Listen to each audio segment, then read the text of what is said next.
Hello, my friends.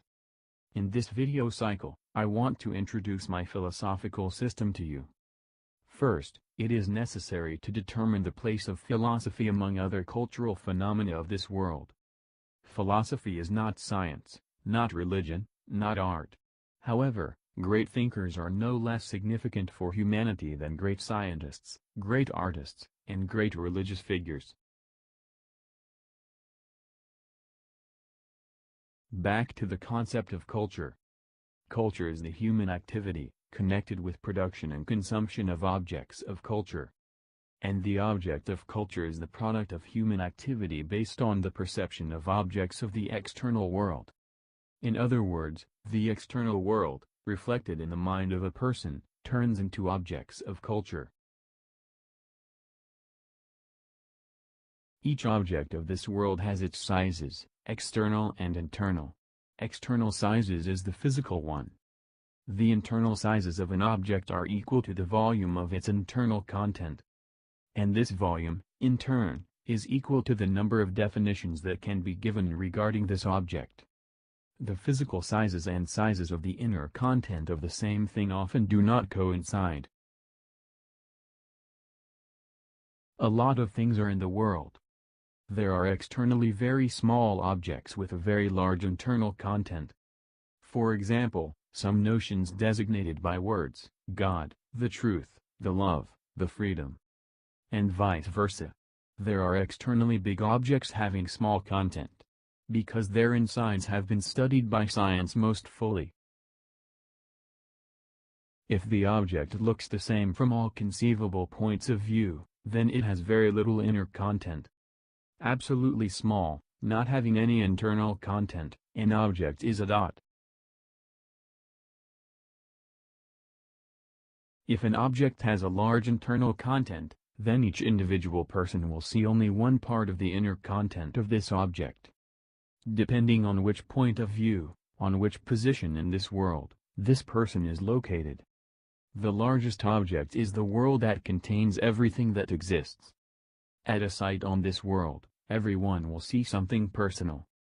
And only by persuasion it will be possible to force a person to change his point of view. Now, let us draw a coordinate system inside which we place all objects of the world. On the vertical axis, we will line up the sizes of the internal content of objects. And on the horizontal axis, the degree of similarity of the points of view of different people considering these objects. On this constructed coordinate system, one can easily find the place for each of all the cultural phenomena of humankind. In particular, religion here presents us with a world of things that have a great inner content. However, as such things look differently, from the different points of view, the conversation on them turns out the most subjective. Science here presents us with a world of internally small things, equally visible from all points of view. The degree of consent of people about the nature of these things is great. Therefore, the conclusions of science are most objective.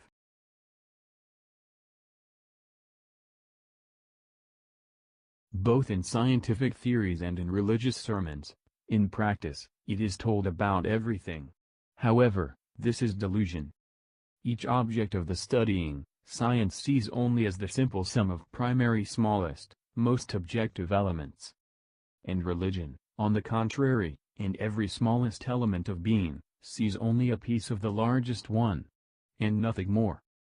Let's go back to the previous picture. Art appears here as an activity to describe fairly simple things of the real world. Any creativity of any person, in this sense, is an art. And finally, among the main cultural phenomena appears philosophy. Its main purpose is to present to humanity the total objects of existence.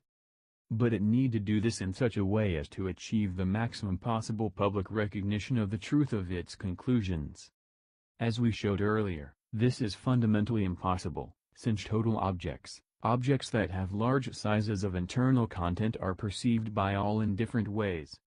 Therefore, the scientific thoroughness of proofs here is not achieved. Although against the background of religion, Philosophy looks quite scientific.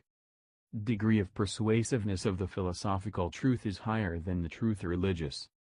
Philosophy at the same time wants to become both a science and a religion. It is impossible, as it is impossible to embrace the immensity.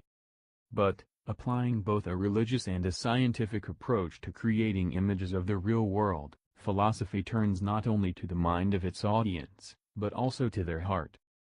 People, worried about the future, because of his uncertainty, it makes more confident in their forces.